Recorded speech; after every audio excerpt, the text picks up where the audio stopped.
자, 이번 시간에는 우리가 콘크리트에 들어가는 재료 중에서 정리를 할 때 마지막 파트다라고 이야기할 수 있는 혼화재료다라고 하는 부분을 정리를 한번 해보겠습니다.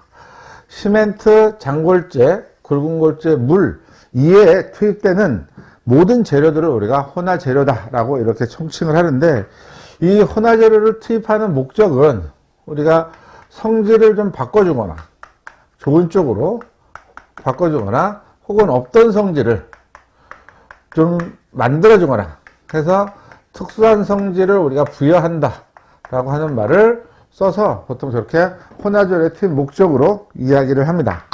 자, 혼화재료를 우리가 구분할 때 이게 종류다라고 이야기를 하는데, 이 종류는 크게 이제 사용되는 그 용도별로 재료명에 따라서 종류가 있고요.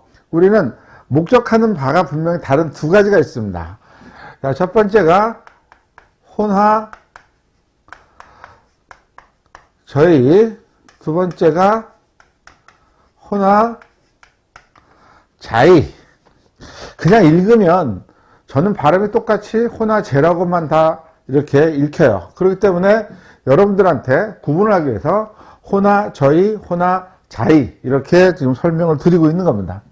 이 두 가지를 우리가 그냥 가볍게 내용들을 정리를 해보면, 먼저 얘네들은 어떻게 해서 내가 특수한 성질을 부여하거나 콘크리트 성질을 개선하냐면, 혼화저의다라고 하는 것은 약품에 해당하는 성질을 가지고,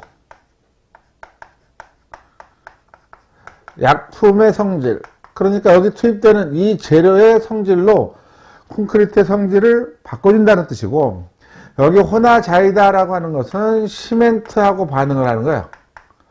시멘트를 내가 개량한다라고 하는 표현을 쓸게요. 이렇게 해서 뭐를 해요? 콘크리트의 기본적인 성질을 바꿔주거나 특수한 성질을 부여한다라고 보시면 돼요. 이게 가장 큰 겁니다. 그리고 나서 이제 우리가 무엇을 따질 수 있냐면, 배합이다라고 하는 걸 가지고 묻게 돼요. 배합. 배합이다라고 하는 말 자체는 믹서랑은 좀 차이가 난다 그랬죠. 그 믹서는 그냥 무조건 섞는 행위고, 배합은 그 재료의 양에 맞춰서 투입이 된다라는 겁니다.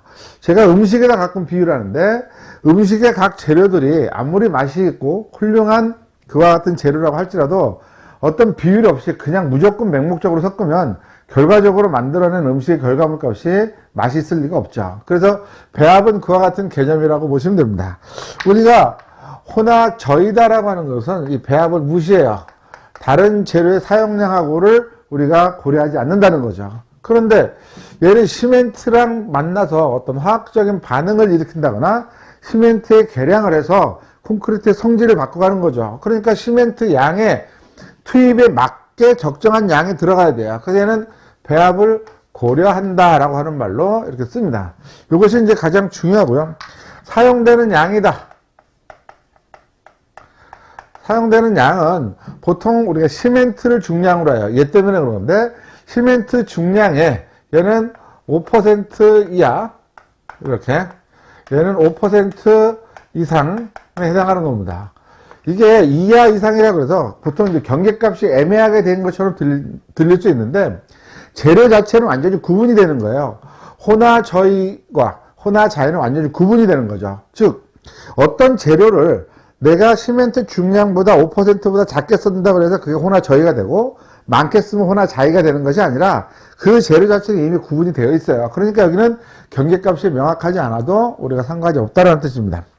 자, 우리가 혼화저이다라고 하는 것은 이렇게 화학 해당하는 물질로 인위적으로 만든 물질이 많고요. 이건 자연적인 물질이에요. 광물질에 해당하는 걸로 우리가 재료들이 구성이 된다라고 하는 거니까, 요거의 의미를 여러분들이 잘 기억을 해 두시기 바랍니다. 자, 그렇다면 교재에서는 혼화저이다, 혼화자이다를 구분하지 않고 일단 혼화재료에 해당하는 것을 쭉 나열을 해놨는데, 그거를 먼저 한번 잠시 보도록 하겠습니다. 자, 거기 종류 보니까 이름이 써 있어요. 표면 활성제. 이거 잘 모르겠어요. 그러니까 일단 넘어가 보세요. 성질 개량 및 증량제에서 포졸란이 있는데 이것도 잘 모르겠습니다.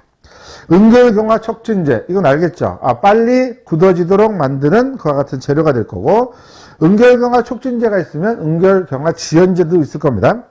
방수제, 물을 차단하는 재료. 발포제, 기포를 만드는 재료. 방동제, 얼지 말라고 집어넣는 재료. 착색제, 콘크리트의 색깔을 내는 재료. 감수제, 물의 양을 줄이는 재료. 유동화제, 콘크리트의 움직임을 좋게 만드는 재료.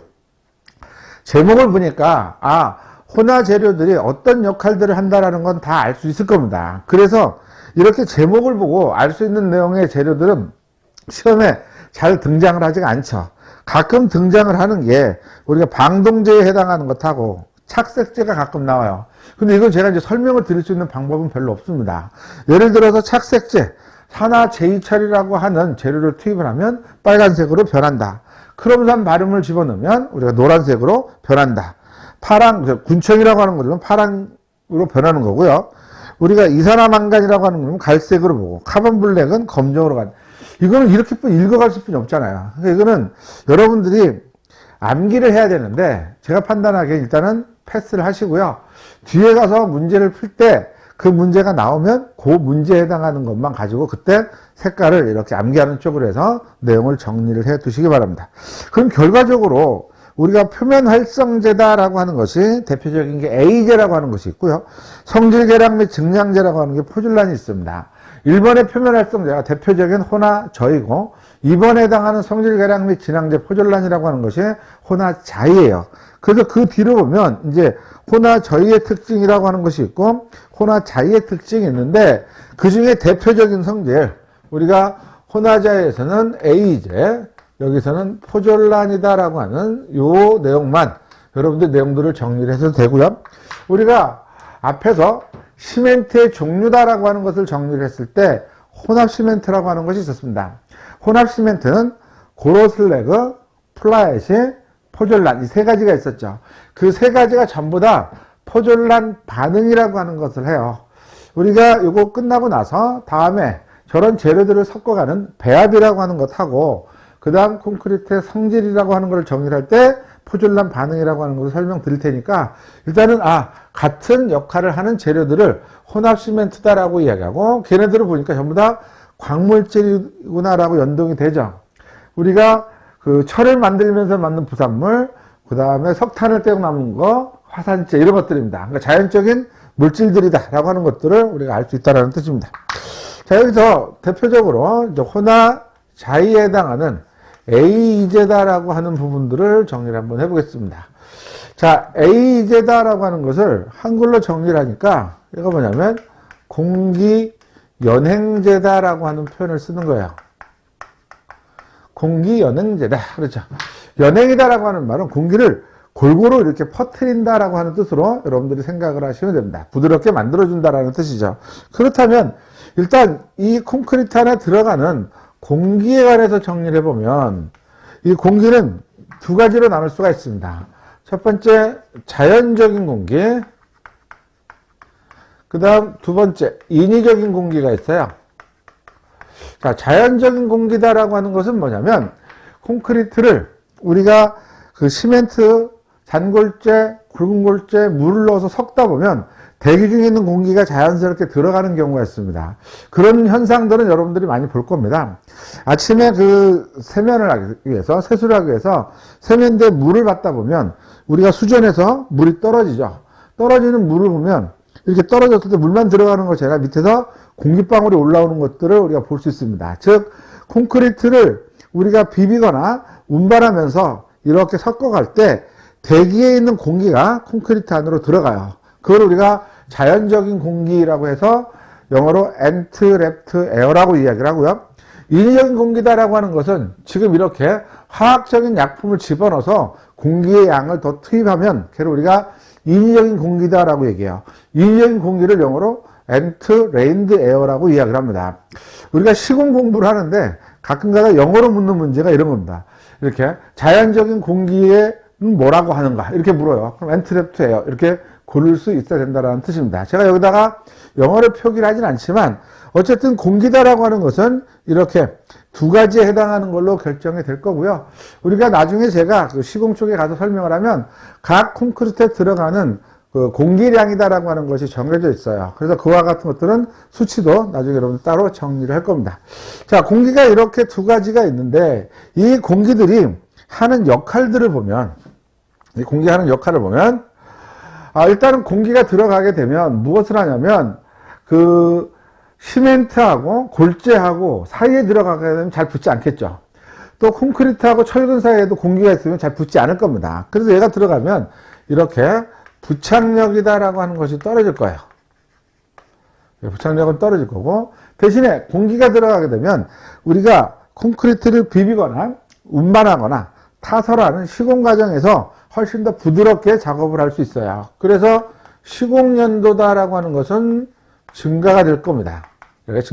그러면 부착력이 떨어짐으로 인해서 우리가 강도 값은 분명히 떨어지는 요인이 될 거고요.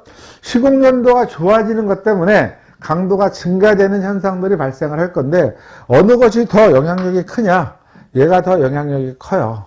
그래서 콘크리트 안에서 들어가는 이런 A제, 공기연응제라고 하는 것을 더 투입을 하게 되면 인위적인 공기잖아요. 그러니까 얘가 더 투입이 되면 이 A제는 무조건 뭐가 된다? 강도는 감소가 됩니다. 그러면 말이 조금 어폐가 발생을 했죠. 우리가 혼화재료다라고 하는 것은 내가 콘크리트에 투입을 해서 이 성질을 개선하거나 이렇게 특수한 성질을 부여한다라고 했는데 여기 보니까 강도라고 하는 얘기는 없어요. 우리가 시멘트의 종류다라고 하는 부분에서도 혼합 시멘트다라고 하는 것은 무엇 때문에 사용한다 그랬어요? 강도를 뺀 내구성이라고 한다 그랬죠. A제도 마찬가지입니다. 이렇게 강도는 감소를 하지만 요거를 감내하고라도 우리가 무엇을 한다? 내구성이다라고 하는 것을 내가 증진시키기 위해서 사용하는 목적이 가장 크다라는 겁니다. 그러면 이 부분에 해당하는 것들은 만약에 이게 사용되는 양이 많으면 강도의 감소폭이 훨씬 더 커질 수 있어요. 그래서 사용하는 양을 이렇게 소량으로 제한을 한다는 겁니다. 제한을 해서 보통 약간의 강도가 감소하더라도 내구성을 내가 증진시켜 놓으면 오히려 콘크리트의 품질이 더 좋아질 수 있다라고 하는 걸 가지고 이렇게 설명을 드릴 수 있는 겁니다. 자, 그렇다면 저 소리가 뭐냐라고 하는 것들을 보죠. 자, 우리가 A제다라고 하는 것을 집어넣을 때 이렇게 제가 여기다가 이제 특징을 정리를 할 건데요. 그건 잠시 후에 정리를 하도록 하고, 자, 콘크리트가 이렇게 지금 타설을 하고 있습니다. 콘크리트를 타설하고 있는데 타설하는 이 콘크리트 안에는 자연적인 공기에 이렇게 엔트랩트 에어다라고 하는 공기가 저렇게 들어가는데 때에 따라서 내가 콘크리트를 타설하다 보면 시멘트 풀이 공기를 이만큼 안고 들어갈 수도 있을 거예요. 이렇게 그런 경우가 발생을 할 겁니다. 그럼 얘를 놔두고 가만히 놔두면 얘는 어떻게 해요? 위로 올라오겠죠. 올라오면서 뽕 하고 표면에서 공기가 쭉 빠져나갈 거예요. 그럼 이 안에 기포가 이만큼 형성도 되어 있지만 이렇게 물이 들어갈 수 있는 경로가 만들어졌다는 거죠. 물이 들어갈 수 있는 경로가 만들어지면 물이 들어가 있을 때 기온이 떨어지면 물이 없니다. 물은 얼게 되면 부피가 어떻게 돼요? 팽창을 하죠. 그럼 이거보다 더 큰 부피의 어떤 물체가 만들어지는 거니까 또 다른 균열을 가져오게 되고요. 물이 쉽게 들어가게 되면 이산화탄소가 더 빨리 들어가요. 이산화탄소가 더 빨리 들어가게 되면 뭐가 돼요? 그렇죠. 콘크리트의 중성화라고 하는 것이 더 빨리 촉진된다는 뜻이에요. 그래서 이런 부분이 있을 때 우리가 이렇게 인위적인 공기 A제를 집어넣으면 그 A제가 공기를 골고루 퍼뜨려요. 이렇게 만들지 않고 이렇게 작은 공기로 해서 전체적으로 다 이렇게 퍼뜨려 간다라는 얘기입니다. 이렇게 뭐 제가 지금 약간의 그 과장된 표현으로 이렇게 점을 찍고 있지만 저렇게 전반적으로 공기를 아주 잘게 쪼개서 다 퍼뜨리는 역할을 한다라는 뜻이에요. 그래서 전체적인 공급의 양은 많아져서 강도는 감소하지만 내구성이다라고 하는 것은 우리가 증진이 된다라고 하는 걸로 대표적으로 이렇게 내용들을 정리할 수 있습니다. 자, 그래서 이와 같은 A제에 여기 두 번째로 가서 우리가 특징이다라고 하는 부분이 있는데 일단은 강도가 감소가 된다라고 하는 것은 제가 배제를 하고 이 특징에서 배제를 합니다. 하지만 여러분들 기억을 해야 돼요. A제가 사용되면 무조건 강도는 감소를 한다라는 거고, 그 다음에 얘를 이렇게 정리를 할게요. 자, 손으로 만든 군화, 수동 워커, 우리가 이렇게 손으로 만든 군화라고 하면 되고요. 손으로 만든 군화는 커지고 이렇게 재단이 불량한 것은 이렇게 불발, 이거는 작아진다. 이렇게 정리를 해두시면 됩니다. 요거 각각에 대한 거를 제가 하나씩 설명을 드리도록 하겠습니다. 먼저 수밀성이다. 공기가 들어갔는데 어떻게 수밀성이 증가가 될 수 있느냐라고 반문하시는 분들이 있을 겁니다. 그런데 방금 전에 제가 설명드린 얘가 이렇게 큰 공기가 하나 들어가게 되면 수밀성이 떨어진다는 거죠. 이것보다는 이렇게 작은 공기로 퍼져 있는 게 훨씬 더 수밀성이 커져요. 그래서 수밀성은 증가가 되고, 여기 동결, 어는 거죠. 융해, 녹는 겁니다. 얼었다, 녹았다 하는 저항성이 좀 커진다는 거예요. 콘크리트는 우리가 이 부분에서도 설명할 수 있지만, 동결, 융해는 제가 별도로 설명할 수 있는 게, 예를 들어서 이렇게 거푸집이 있어요. 거푸집에다 콘크리트를 이만큼 집어넣는데 기온이 영하로 떨어져서 이 콘크리트가 얼게 되면 콘크리트 안에 들어가 있는 재료들 중에서 뭐 골재도 얼 수 있고 시멘트도 얼 수 있습니다만은, 물이 얼게 되면 그 물이 얼어도 부피가 증가하는 것만큼의 콘크리트가 이렇게 부피가 증가를 해버려요. 그랬다가 날씨가 풀리면 이게 녹죠? 물이 녹으면서 빠져나가게 돼요. 빠져나가면서 전체적인 콘크리트 부피가 줄어드냐, 안 줄어든다는 거죠. 얼음으로써 부피가 증가된 만큼의 그만큼의 공간만큼이 콘크리트 내에 뭘로 남아요? 공극으로 남는다는 겁니다. 그럼 안 좋죠. 그렇기 때문에 강도가 나빠져요. 아울러 또 어떤 현상이 발생되냐면, 동결융해다라고 하는 것은 얼었다가 물이 빠져나갈 때 한 개의 통로로만 일정하게 다 모여서 빠져나가면 고기만 어떻게 약간 취약해질 텐데, 그렇게 안 된다는 거죠. 우리가 콘크리트 전면적으로 다 빠져나가 버려요. 이렇게. 그럼 어떤 현상이 푸석푸석푸석 해서 가루처럼 깨지는 현상들이 많이 발생을 합니다. 그런 거를 방지하기 위해서 이렇게 공기가 많아지게 되면, 요거 작은 공기들이지만 옆에서 물이 얼라고 할 때, 물이 얼었을 때의 부피를 어떻게 증가가 되는 거죠. 공기가 그만큼의 영역을 커버를 해주고 있죠. 우리가 스펀지 작용이라고도 이야기를 해요. 그래서 전체적인 콘크리트가 부피가 증가되는 것을 이런 공기가 막아주기 때문에 동결융에 대한 저항성이 커진다라고 여러분들이 알아두시면 됩니다. 자, 워커빌리티라고 하는 것은 뭐냐면 시공연도예요. 시공연도. 우리가 앞에서 시공연도에 관해서는 몇 번의 내용들을 정리를 했죠. 그러니까 공기가 들어가게 되면 이렇게 시공연도라고 하는 것은 증가가 된다라고 하는 걸 앞에서 설명드렸으니까 얘는 쉽게 이렇게 알 수 있을 겁니다. 자, 그 다음 이제 재료 분리 현상이 줄어든다라고 되어 있어요. 시공연도가 좋아지면 당연히 재료 분리 현상이 좋아져야 되죠. 시공연도는 뭐라 그랬어요? 작업의 난이 정도에다가 재료 분리의 저항이라고 그랬기 때문에 얘는 일어나지 않는다라는 거죠. 자, 그 다음 우리가 뭐예요? 단위 수량이다라고 하는 것이 줄어든다라고 그랬습니다. 단위 수량. 물의 양이 줄어들면 시멘트, 잔골재, 굵은 골재만 커지고 나머지는 전부 다 줄어든다 그랬죠. 사용량이. 물의 양이 줄어들게 되면 콘크리트의 품질은 당연히 좋아집니다. 그런데 어떻게 해서 얘가 물의 양이 줄어드냐? 우리가 콘크리트 안에 들어가는 물 시멘트는 세 가지 역할을 한다 그랬죠. 수화작용에 해당하는 역할을 하고요. 그 다음 뭐래요? 유동성에 해당하는 그와 같은 역할을 하고, 시공연도에 필요한 물이 있어야 된다 그랬어요. 그런데 공기가 시공연도에 해당하는 물의 역할을 대신하기 때문에 그만큼의 물의 양을 줄일 수가 있다. 우리가 아까 혼화재료의 종류에서 유동화재라고 하는 걸 봤어요.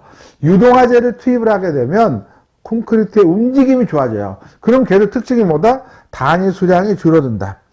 콘크리트의 움직이는 성질, 유동성이다라고 하는 것을 기본적으로 물이 하는 역할인데, 그 역할을 유동화재가 대신함으로써 거기에 들어가는 물의 양을 줄일 수가 있다.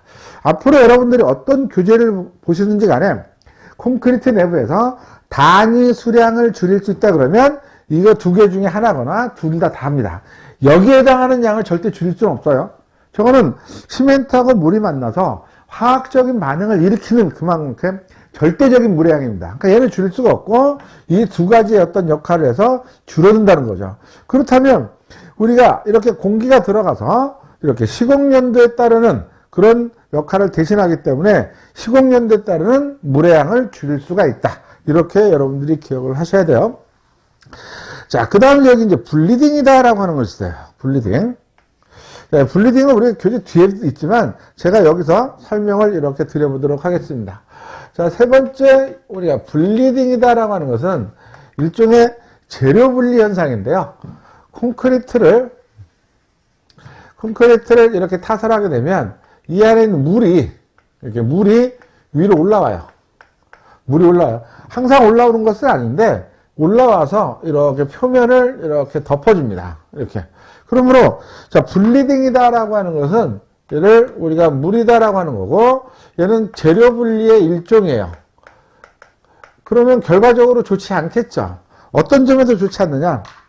일단은 타설된 콘크리트에서 물이 이렇게 올라왔으니까 작은 수로라도 만들어졌을 거예요. 그럼 당연히 내구성이 떨어질 거고요. 위에 이렇게 고여있다라고 하는 말은 안에서도 고여있을 수 있는 확률을 가지고 있어요. 예를 들어서 큰 골재 밑에 조금 고여있다거나, 그렇죠? 우리가 건축물을 짓다 보면 들어가는 매입 철물들이 있어요. 그런 철물들 밑에 고여있을 수 있기 때문에 굉장히 안 좋은 현상입니다. 그런데 이런 블리딩 현상이 줄어든다라고 하는 것은 무엇 때문에?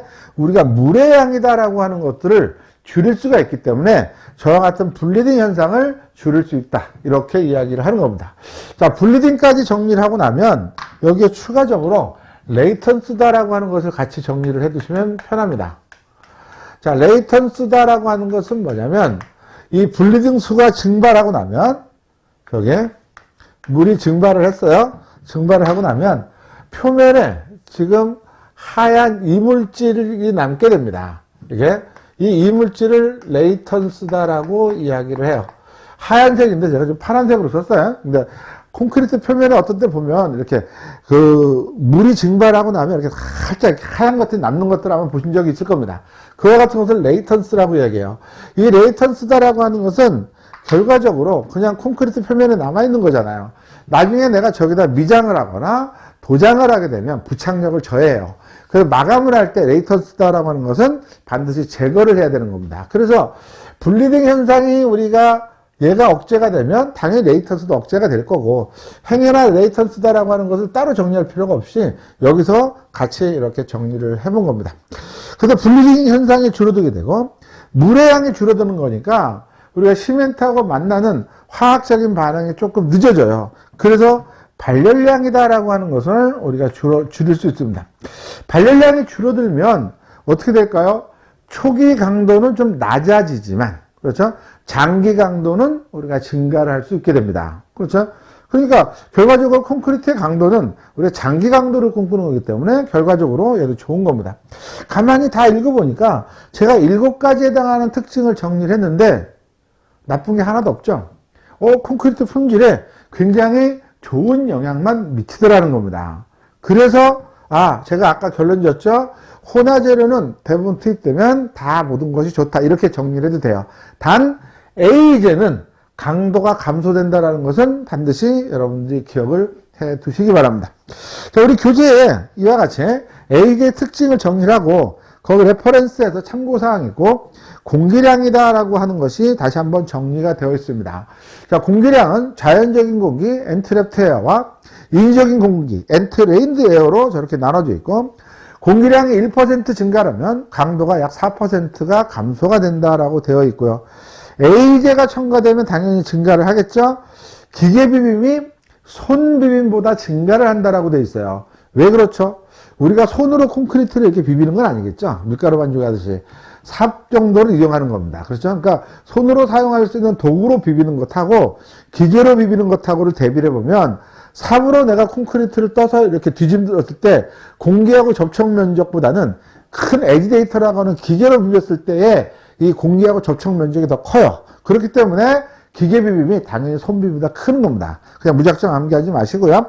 자, 비빔 시간은 조금까지는 우리가 증가를 해요. 5분 정도까지는 증가를 하는데 계속 비비다 보면 안에서 물이 증발하는 것이 더 크기 때문에 그 이하로는 감소가 된다라고 하는 거고 온도가 높게 되면 당연히 감소를 하죠.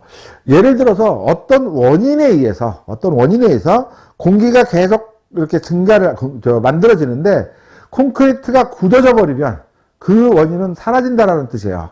예를 들면 발포제가 들어갔다.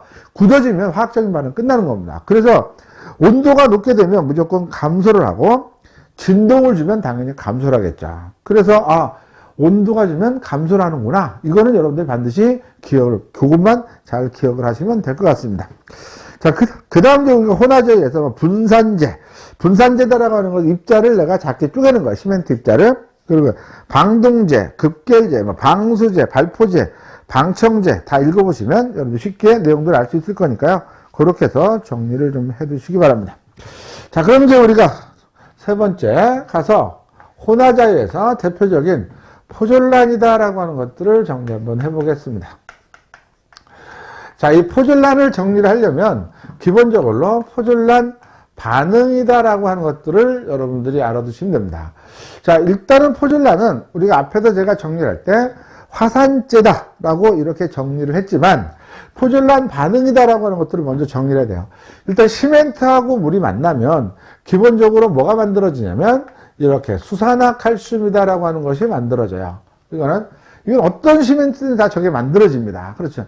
여기에 이제 이렇게 포졸란 반응을 일으키는 어떤 재료가 이렇게 들어가면 이 재료는 그냥 얘하고 만났을 때 상온에서 반응을 해요. 이렇게 상온에서, 그러니까 특별한 어떤 촉매나 어떤 자극이 없이 그냥 반응을 한다라는 거예요. 이렇게 해서 뭐를 만드냐면 이렇게 해서 우리가 겔이다라고 하는 것을 이렇게 만들어줘요. 이 겔을 실리카 겔이다라고도 이야기하는데 이 겔이다라고 하는 것은 뭐냐면 완전히 쇠처럼 딱딱하지 않고요. 우리가 젤리와 같이 이렇게 고무와 같이 탄력적이지도 않고 그 사이에 있는 것들을 의미를 하시면 돼요. 그 사이에. 그러니까 약간 그 노란색에 해당하는 조금 비유가 이럴지 모르겠습니다. 어떤 고름이 굳어진 정도? 그런 정도 약간 딱딱한. 그걸 우리가 겔이다라고 이야기를 합니다. 그러면 이 시멘트하고 물이 만나서 만들어지는 이 물질에 이런 물질들을 내가 투입을 했을 거나 아니면 자연적으로 어떻게 날라오게 되면 얘가 만들어진다라는 거죠. 그래서 이건 어떻게 이런 현상을 알게 됐어요? 예전에 이탈리아의 포졸리치라고 하는 그와 같은 지방에서 콘크리트를 타설하고 있을 때, 콘크리트 옛날부터 썼으니까 만들고 있을 때, 유럽 어디서 화산이 폭발해서 화산재가 날라 들어오더니 이런 반응이 발생되는 것을 발견한 거죠. 그래서 그거를 포졸란 반응이다라고 우리가 명명을 한 거예요. 자, 그렇다면 예를 들어서 이렇게 보죠. 자, 콘크리트 안에는 분명히 공극이라고 하는 것이 발생을 한다 그랬어요. 내가 콘크리트 안에는 공극을 다 모았어요. 한 군데 모아서 이만큼의 내가 공극이 발생을 한다. 물이라고 하는 것도 증발이 되고 다 하기 때문에. 그러면 이렇게 해서 반응해서 만들어진 이 겔이 요만큼 이하로 만들어져야만 효과가 있겠죠. 만약에 이 콘크리트 내부에 발생되는 공극보다 더 많이 만들어진다면 어떤 결과가 만들어져요? 더 커지면 균열, 우리가 터진다 그러잖아요. 균열을 가져올 수 있다는 뜻입니다. 그래서 포졸란이다라고 하는 것이 대표적으로 우리 뭐라고 그랬어요? 혼화자이라고 그랬고, 배합에서 다른 재료의 사용량을 고려해야 된다라고 이렇게 이야기를 한 거죠. 그렇다면 이렇게 반응에 맞춰서 내가 만들어지는 양을 조절할 수 있다면 콘크리트 내부에 모든 공극을 줄여갈 수 있는 그와 같은 방법이기 때문에 우리가 포졸란이다라고 하는 거의 특징을 정리한다라고 하면 그냥 딱 하나예요. 그냥 모든 것이 좋다. 앞에서부터 제가 쭉 정리를 했던 부분이죠. 모든 것이 좋다. 이런 겁니다. A제는 그럼 왜 모든 것이 좋다라고 못했느냐? 결론은 혼화재료는 다 모든 것이 좋다라고 설명을 드렸으면은 얘는 강도가 감소되는 그와 같은 결정적인 단점이 있기 때문에 우리가 모든 것이 좋다라고 얘기 못했지만 포졸란은 모든 것이 다 좋다라고 이야기를 할 수 있다는 겁니다. 과연 그런지 교재에 해당하는 것들을 특징들을 한번 보겠습니다. 자, 우리 교재 보니까 포졸란에 해당하는 특징에서 박스로 되어 있습니다. 워커빌리티가 증진이 된다. 시공 연도가 좋아진다. 블리딩이라고 하는 재료 분리 현상이 줄어들게 되고, 재료 분리가 감소가 되고, 수밀성이 증가가 되고, 초기 강도가 감소가 되고 장기 강도가 증가한다. 아까 A랑 똑같은 거죠. 그 장기 강도가 커진다라고 하는 말은 무조건 콘크리트 품질이 좋아진다라고 하는 걸로 보시면 되고요. 이 문장은 잘 바꿉니다. 초기 강도는 증가하고 장기 강도는 감소한다. 그럼 틀린다라고 해서 모든 것이 좋다라는 규정에서 벗어나게 돼요. 그러니까 그거는 빼버리면 됩니다. 해수화학적 저항성이 커지는 거니까 당연히 내구성이 커지는 거고, 발열량이 줄어들어야 초기 강도가 감소를 하는 거죠. 건조 수축도 줄어들고, 단지 하나 이렇게 만들어지는 겔이 이 안에 있으면 작업을 하기가 좀 뻑뻑하다 보면 물의 양이 증가될 우려가 있다라는 거지, 단위 소량이 반드시 증가가 된다라는 것은 아니죠. 그래서 그거 하나를 제외를 하면 전체적으로 다 품질이 좋아진다라고 하는 거니까, 그렇게 해서 여러분들이 내용들을 저렇게 정리를 하시면 됩니다. 자, 우리가 일단 포졸란 반응을 정리를 했고, 특징을 정리를 했어요. 이 포졸란을 일으키는 반응을 일으키는 재료들을 그 위에 보니까 천연산이 화산재라고 하는 것이 있고요. 인공산을 보니까 고로슬래그, 플라이애시, 화산재, 뭐 이런 거 다 해서 뭐예요, 이게? 아, 혼합 시멘트는 전부 다 무엇을 한다? 포졸란 반응을 한다라고 하는 걸로 내용들을 정리를 한 거죠. 그럼 시험 문제 혼합 시멘트의 특징 물으면 마찬가지 똑같죠. 다 모든 것이 좋다. 이렇게 여러분들이 정리를 할 수 있을 겁니다. 자, 여기 포졸란 반응에서 우리가 이런 걸 하나 정리를 해야 되는데, 자, 알칼리 골재 반응이라고 하는 것이 있습니다. 요거는 지금 정리를 해주세요. 나중에 우리가 콘크리트의 성질이다라고 하는 거에서 제가 요거는 제목만 간단하게 설명을 하고 넘어갈 겁니다. 자, 알칼리 골재 반응이다라고 하는 것은 콘크리트 안에 들어가는 재료들 중에서 알칼리성을 띠고 있는 것은 시멘트입니다. 이 시멘트하고 어떤 반응을 일으키는 골재, 그래서 그걸 우리가 반응성 골재다라고 이야기를 해요. 자, 반응성 골재가 들어가서 무엇을 만들어요? 얘도 마찬가지 겔이다라고 하는 것을 만든다는 거죠. 그럼 결과적으로 이 반응성 골재다라고 하는 것은, 반응성 골재다라고 하는 것은 무슨 반응을 일으키는 거예요? 포졸란 반응을 일으키는 겁니다. 그런데 얘는 왜 포졸란 반응이라고 안 하냐? 이 포졸란 반응과 알칼리 골재 반응은 똑같은 현상이 발생을 하는 겁니다. 겔을 만들어서 내부의 조직을 만드는 건데, 얘는 배합을 내가 고려를 해서 적당량을 만들어서 다른 재료가 투입이 된 거예요. 골재 외에 다른 재료를 투입한 건데, 얘는 다른 재료, 즉 혼합 재료를 투입할 생각이 없었습니다. 없었고 그냥 골재를 그냥 썼어요. 골재를 썼는데 그냥 얘가 만들어진다라는 거죠. 그 이야기는 아까 설명드린 대로 콘크리트 내부의 공급이 이만큼인데 그것보다 더 많은 양이 만들어지기 때문에 얘는 좋지 못하는 거예요. 그럼 얘는 그 골재 반응이 일어나면 결과적으로 뭐가 생기냐? 겔을 만들고, 그래서 균열이라고 하는 것이 발생을 해요. 이 균열인데, 이 공교롭게도 이 균열이 120도 균열이에요. 120도. 우리가 120도에 해당하는 균열을 보면, 이렇게, 어떻게 할까요? 이렇게 되는 거죠. 이렇게. 여기가 120도, 120도, 120도, 360도죠. 또 120도, 120도, 이렇게. 120도, 120도. 이런 식으로 하니까, 결과적으로 뭐, 거북이 등처럼 쫙 갈라집니다. 이렇게 잔 그릴 때도 있고, 이렇게 막 갈라지는 거죠. 갈라지는 이유는 이 겔 자체가 그냥 무작위로 막 만들어지기 때문에 이와 같은 현상들이 발생을 해요. 그럼 이 반응성 골재다라고 하는 것들을 우리가 안 쓰면 되는 거잖아요. 시멘트는 안 쓸 수가 없죠. 시멘트는 콘크리트를 만들 때 절대 불가결한 요소입니다. 그래서 뺄 수가 없어요. 그런데 반응성 골재를 안 쓰면 되는데 얘가 뭔지 몰라요.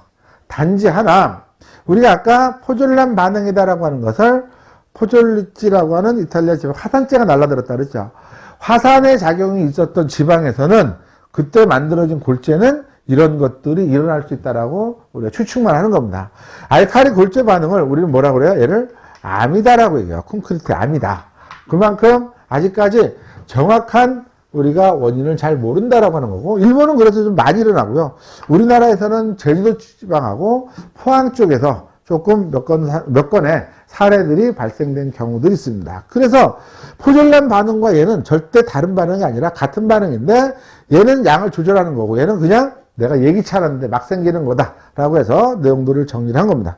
이렇게 좋지 못한 거니까 얘는 우리가 대책을 같이 정리를 해줘야 되겠죠. 암이고 원인을 알면 암이라는 말을 안 썼겠죠. 근데 어쨌든 간에 이걸 해보면 우리가 요거죠, 요거 시멘트. 그래서 저알칼리 시멘트를 사용하래라.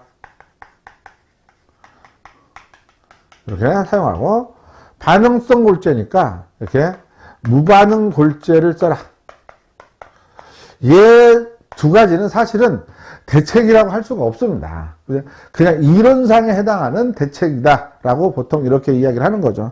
근데 이제 이런 것들도 그런 거죠. 내가 콘크리트를 만들 때 몰랐어요. 골재를 내가 이만큼 갖다 써다 보니까 이런 현상이 일어나. 그럼 그 골재를 안 쓰면 된다는 거죠. 이렇게 안 써요. 그런 차원에서 우리가 대책이다라고 이야기를 할 수 있는데, 가장 좋은 대책은 포졸란 반응을 사전에 일으키는 겁니다. 이렇게 사전에 미리 내가 촉진을 한번 시켜버리면, 그렇죠? 얘가 괴를 만들어버리면 저런 현상은 당연히 줄어들 거라는 뜻입니다. 그래서 요 세 가지 외에는 알칼리 골재 반응에 따른 대책은 없습니다. 그러니까 이렇게만 가지고 여러분들 내용들을 정리하시고, 포졸란 반응과 알칼리 골재 반응을 따로 떼서 정리하지 마시고 같이 묶어서 정리해야 여러분들이 손쉽게 이렇게 내용들을 정리를 했습니다. 자, 여기까지 하면 우리가 시멘트라고 하는 것부터 혼화재료다라고 하는 것까지를 다 정리한 거고, 뒤에 교재에 이제 문제가 있어요. 뭐 50문제가 넘어가는 그와 같은 문제가 있으니까 그 문제를 한번 쭉 풀어보시면 됩니다. 항상 말씀드리지만 문제는 다 풀리면 좋고, 안 풀리는 게 있어도 자꾸 그걸 해결하려고 하지 말고 체크만 하고 빨리 넘어가세요. 앞에서 딱 보니까 이 문제가 뭐지? 잘 모르겠어요. 내용을 한번 보니까 이해가 되면 상관없는데, 내용을 봐도 이해가 안 돼요. 그걸 해결하려고 하지 말고 그냥 빨리 넘어가세요. 넘어가서 끝까지 내가 다 나간 다음에 그 부분을 나중에 해결하는 쪽으로 진도를 우리가 관리하시기 바랍니다. 자, 다음 시간에는 우리가 오늘까지 정리한 이런 재료들을 일정한 비율로 섞는 과정, 배합이라고 하는 과정을 설명을 드리고, 그렇게 해서 만들어진 콘크리트는 어떤 성질을 가지고 우리가 따지는지, 그 두 가지 파트를 한꺼번에 묶어서 내용을 정리하도록 하겠습니다. 자, 재료에 관한 것들은 조금 어렵다라고 느낄 수 있어서 제가 좀 차분하게 많은 내용들을 가지고 설명을 드렸지만 아마 이해하는 데는 크게 무리가 없었을 거라고 봅니다. 이제 뒤로 가면서는 우리가 그렇게 크게 뭐 이해하거나 이런 내용들은 별로 없습니다. 그냥 쉽게 설명드리면 더 빠르게 여러분들이 진행을 할 수 있으니까 더 자신감을 가지고 다음 강의 때 뵙도록 하겠습니다.